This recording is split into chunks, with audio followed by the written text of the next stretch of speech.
Hello বন্ধুরা, নমস্কার সবাইকে। জয় মা কালী। দেখুন সুন্দর মায়ের একটা বিগ্রহ। আজকে আমি মায়ের আদর্শ এবং বাণী কথা নিয়ে কথা বলবো আপনাদের সাথে। মায়ের এমনই এক বাণী যেটা সবাই মেনে চলতে পারে।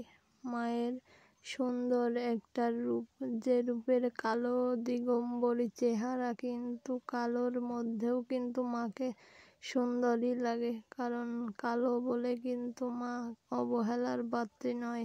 যে ব্যক্তি যতই কালো তাদের মনটা কিন্তু অনেক ভালো।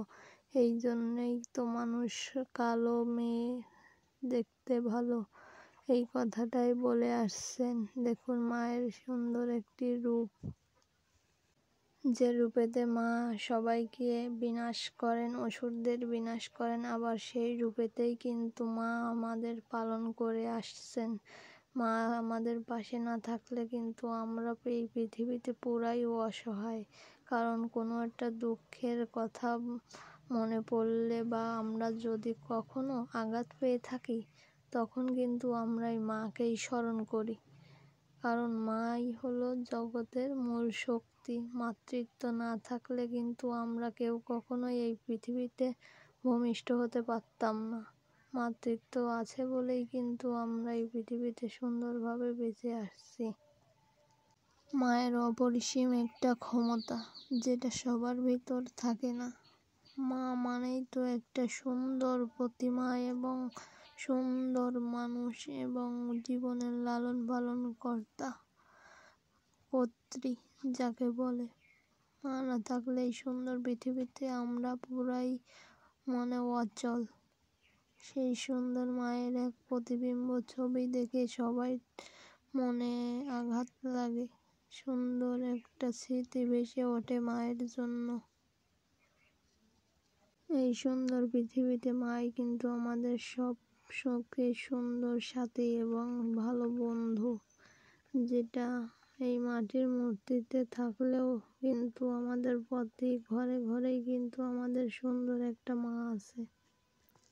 মা হলেন হিন্দু দেবী, যিনি বহু রূপ ধারণ করে আসছেন। তার মধ্যে হলো দক্ষিণাকালী, মহাকালী, শ্মশানকালী, গুহকালী, ভদ্রাকালী, সিদ্ধাকালী উল্লেখযোগ্য। এরকম ইত্যাদি ইত্যাদি রূপ মা কিন্তু ধারণ করে আসছেন। তিনি সাধারণত করাল বদনং ঘোরং মুক্তকেশী চতুর্ভুজাং এই মুণ্ডমালাধারী রূপে পূজিত হন। তার পায়ের নিচে শিব হল জড়তা এবং অচেতনতার প্রতীক, যা তার স্পর্শে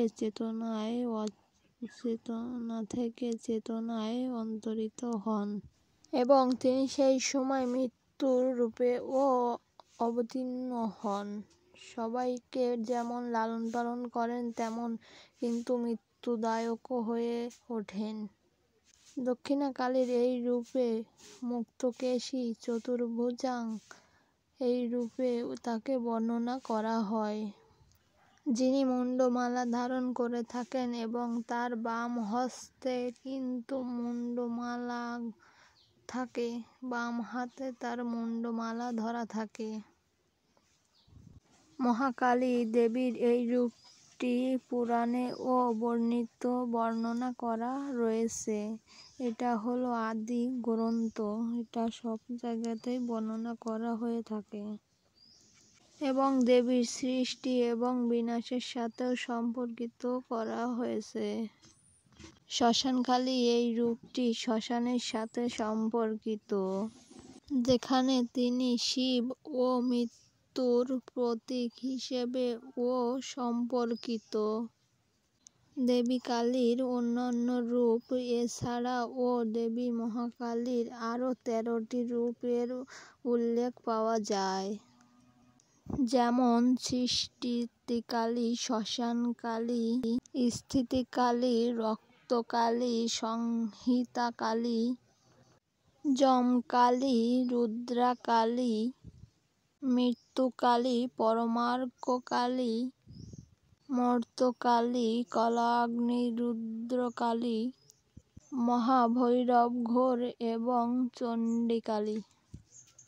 এই সব রূপ ধরেই মা সবার কাছে আবির্ভূত হয়ে থাকেন। এক এক রূপে এক এক সময় তিনি আবির্ভূত হন। যেমন অসুরদের বিনাশ করার জন্য তিনি রণচণ্ডী রূপ ধারণ করে আসছেন, এরকম বিভিন্ন সময় রূপ ধারণ করে আসছেন। ভিডিওটা ভালো লাগলে সাবস্ক্রাইব করে পাশে থাকবেন। ধন্যবাদ।